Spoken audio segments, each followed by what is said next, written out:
Look, if I die, my wife will be crushed, but she'll live. I don't want to do that to her. I told her that what she is going through is my worst nightmare. Watching her be sick, not being able to do anything. That's my... She'll survive. I know my kids will, but they didn't do anything.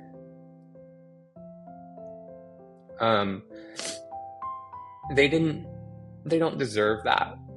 Even having to go through this, even if I stay alive, like that trauma, whether or not they realize it, they don't deserve that experience. They're too young. My name is Ryan Anthony. I was diagnosed with stage 4 squamous cell carcinoma. There was a tumor on my tongue. My initial diagnosis was late 2022. I'm from Washington State. So I'm married. We got married in 2010. We met in 2004. We have 2 boys, 12 and 10. I had a tumor on the side of my tongue. At the time, obviously, I didn't know that. But in retrospect, I had something that sort of resembled like a callus, a little, kind of like a white spot on the side of my tongue. And I probably had it for, I don't know, maybe 10 years before anything ever became of it. It was every time I went to the dentist, they would look at it and they would ask me about it. And in the early spring of 2022, my dentist, I was going to get a cleaning, and my dentist said, I don't like how that looks. You need to go see an oral surgeon to have them take a look at it. At that particular moment, to be honest with you, I was busy with other stuff in my life. I was like in the middle of transitioning jobs. I was busy, and to be honest with you, I had heard this before, or I'd heard kind of general concern about this spot on my tongue before. And to be honest, I didn't pay a lot of attention to it. I had a couple of referrals in hand, and I get in the car, threw them on the seat, and kind of went about my life. Fast forward a few months. So sometime in the summer, at some point,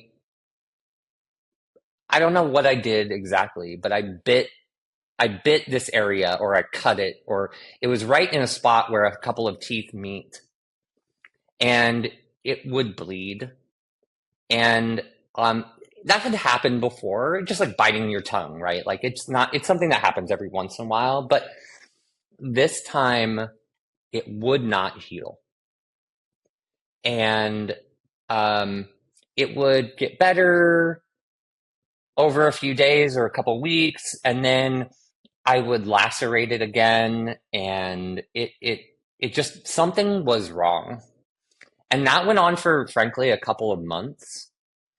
And sometime that fall, I went and dug up those referral that paper that I threw in my car. I went and found them, and I made an appointment with an oral surgeon, and said, hey, I got a referral from my dentist. They want you to take a look at this, and went through the whole thing. I went and saw an oral surgeon, and I remember I went in and he looked at it, and he kind of asked me a little bit of background and, why am I here? And he said, okay, yeah, well, we're going to want to get a biopsy of that.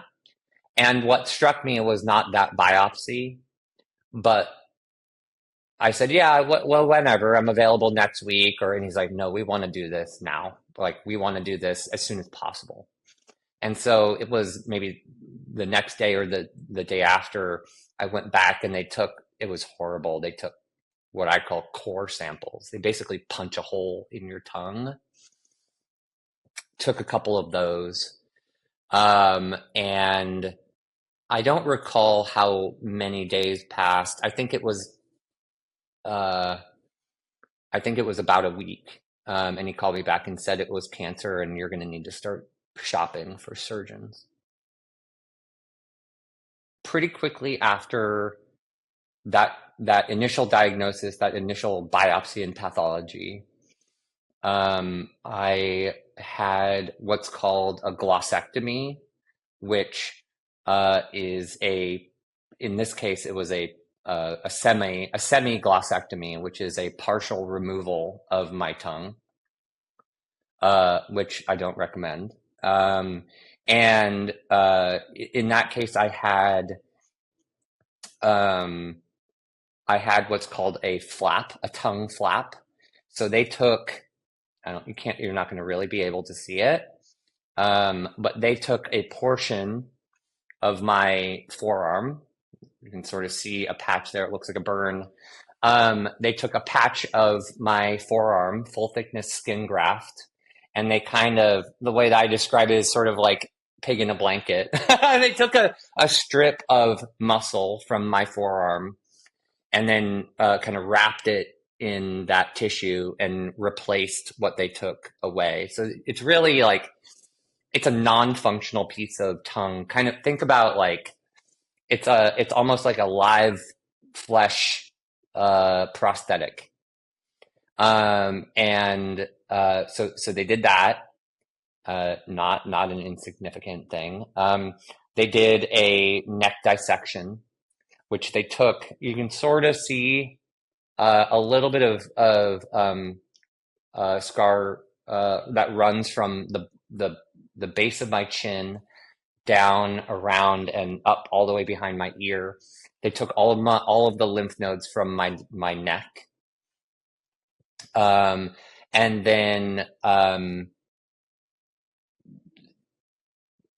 that's like the first surgery I've ever had in my life. So I kind of like leapfrogged in terms of severity. Like, I've never been in the hospital, and then I was in the ICU, right? So that was immediate. That happened about, I don't know, 3 weeks after diagnosis. So that happened really quickly. About 6 weeks after that, essentially, as soon as I was well enough to handle it, I went through uh, uh, a 30 session round of radiation combined with chemotherapy. And then at that point, I was already part of a clinical trial that added on essentially what I just described was sort of standard of care, which is what they do for your particular diagnosis and severity. In this case, in this clinical trial, they added on a drug called atezolizumab, which is an immunotherapy drug. So it was surgery for local excision removal, and then the systemic treatment, or I guess the local addition was the radiation, and then the systemic treatment of chemotherapy, that was cisplatin and atezolizumab, which is an immunotherapy drug. So all of that together, and like I said, that was 30 sessions. That lasted over the sort of acute phase was over 6 weeks. So that was radiation every day, 5 days a week. Chemo was on Mondays, once a week, and then the immunotherapy actually lasted longer. We went to monitoring. And so every quarter, every 3 months, I'd go back and do scans and meet with my oncologist um, and check in. Um, the At my 1 year check in, they saw in my CAT scan, they saw something that they thought might be a tumor in my lung, a single tumor site. And so because it was isolated and they did not see it anywhere else, they did additional scans. They did a PET scan as well, but didn't find anything else.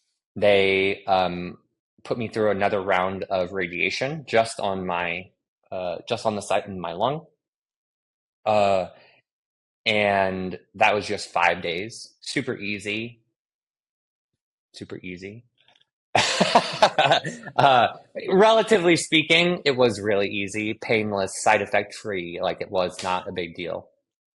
Um, and then on my 3 month post second radiation check in, they saw more in my lungs. And so at that point, it became clear that this was of a different nature than just like one thing that we have to take care of. And so um, the plan there, I had signed up for a couple of different clinical trials. At the time, I was going to Fred Hutch. I uh, decided to make sure that I was doing everything, or my doctors were doing everything that was sort of available to me. And I loved my doctors at Fred Hutch. I just wanted to make sure that we were sort of tapping all available resources. And I have an uncle who lives in Houston, and so there was sort of an easy way for me to come and visit MD Anderson, which is a well-known cancer treatment center here in Houston. I'm in Houston now, and I met with the head of head and neck oncology here, and he sort of laid out the options that he saw or were available to him. And there was a clinical trial that was not available to me here that had a very high efficacy for someone that fit my profile. And after a lot of discussion and consideration, which I'll share more why that is, I decided to join this trial at MD Anderson, and I started that in October of last year. It's important to understand a couple of things. One is that I guess one question people have a lot of times when I tell them I'm in the clinical trial is like, is it possible you're getting a placebo? And the answer is no. And one, like, that would seem unethical. It is. But the baseline is not do nothing, right? The baseline is what we call the standard of care, which is here is the safest and most effective way to treat what you have. We have done this. We have lots of data. We have, statistics to back up. We have safety profiles. We know how to administer it. We know how to manage all of the side effects, all of that. That is the baseline. It is not, we're going to just wait and see and hope that you get better, right? So inaction is not the alternative. It's the standard of care. So standard of care and that's what everyone gets if they do not opt into a clinical trial. So no, I'm not getting a placebo. There's actually no chance that I'm getting a placebo.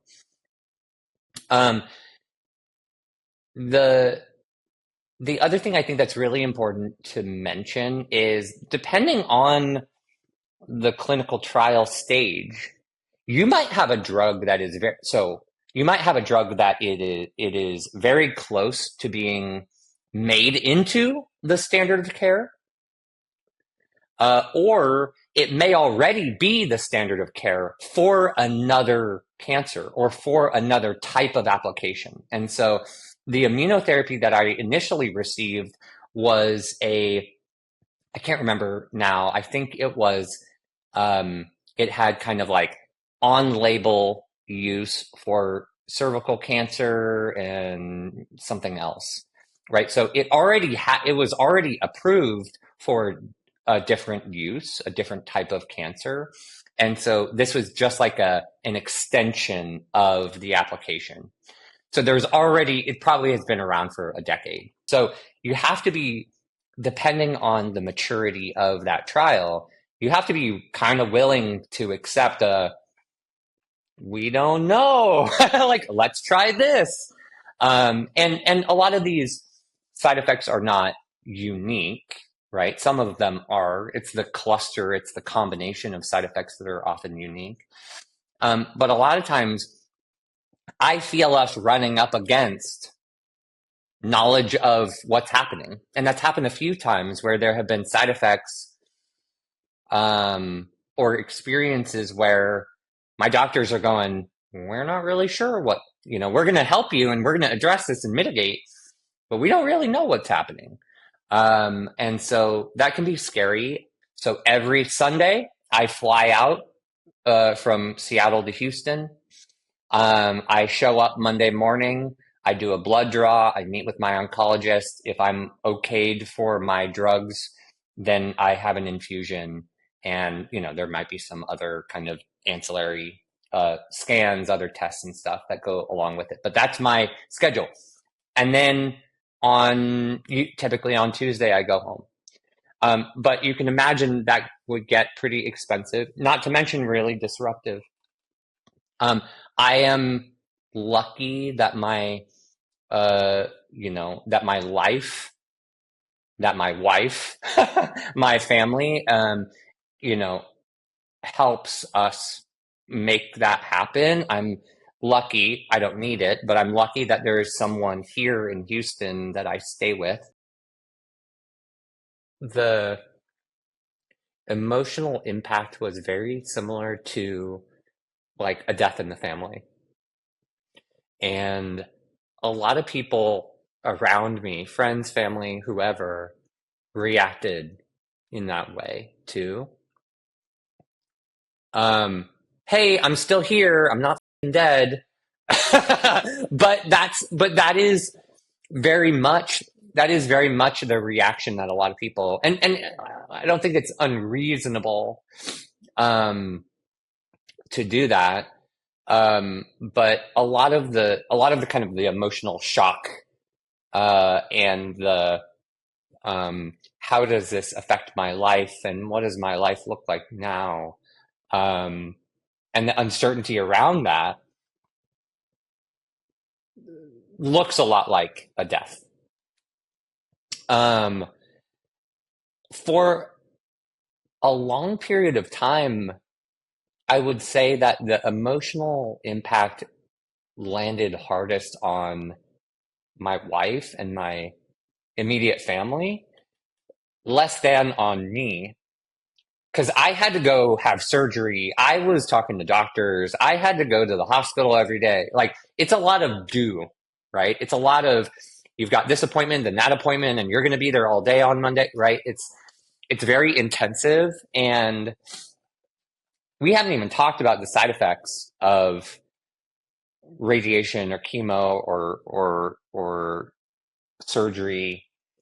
They were brutal. And I learned, I would say, unfortunately, that I had a particularly painful type of treatment anytime anyone microwaves your face, um, you know, uh, the side effects of that are pretty severe. And so a lot of the emotional impact is like, what am I going to be on the other side of this? Last 6 months, the emotional impact has been different. It's less of a, how is my life going to change? Um, and it is more dealing with extreme uncertainty. Because I went from everything looks good to you have a tumor to we got it to it's systemic now and we can't just radiate. We have to take a different track, and it's not a curative course of treatment. It's we a hope to prolong your life and maintain your quality of life. And those are really, maybe because I didn't have all of the like activity and stuff to do at that moment. Um, I really took it on the chin. Um,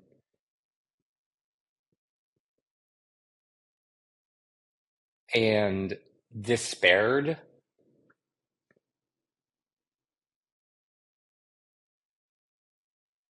Today, I think the biggest emotional challenge and frustration is really around, given what I shared about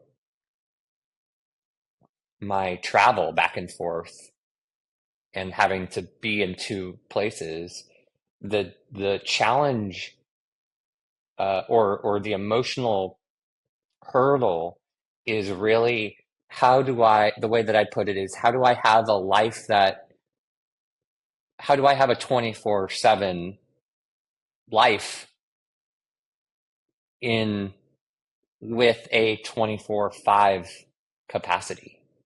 Like, I have to be here essentially 2 days a week. How can I have a job? How can I take care of my kids? Um, how can I can't be in both places at the same time. How do I have like this weird pause every week? And the unique thing about this particular clinical trial is it is of an indefinite duration. And so long as it works, so long as the side effects are tolerable, I'm doing it. Um, and so um, there's no end to that. And so a lot of the uncertainty that I have to deal with right now and the emotional consequences that follow are what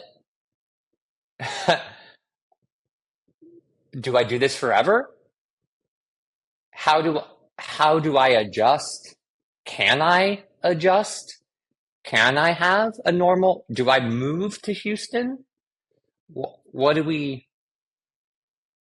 How do we handle that?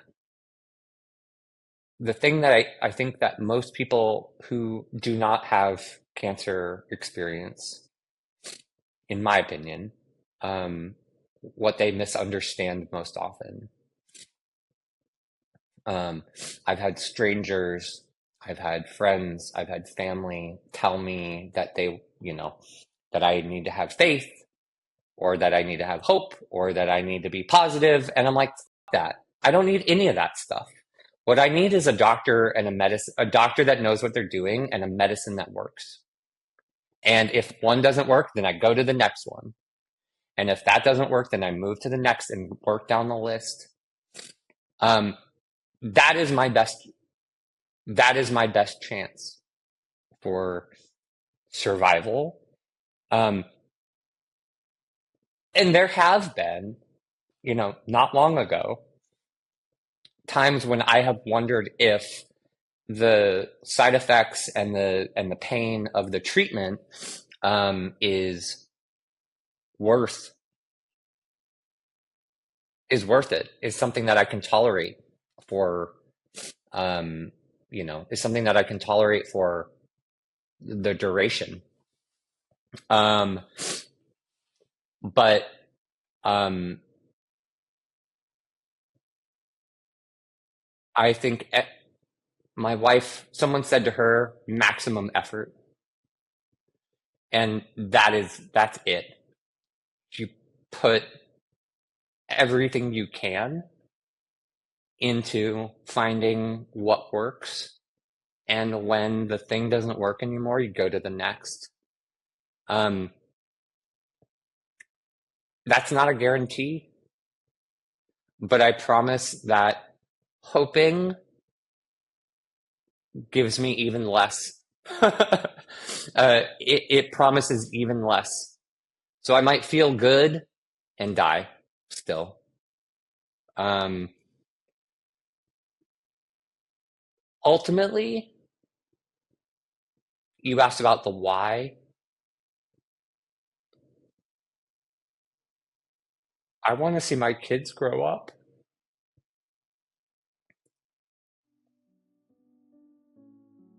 You have to own your treatment. And it means a couple of things. One is that you don't need to be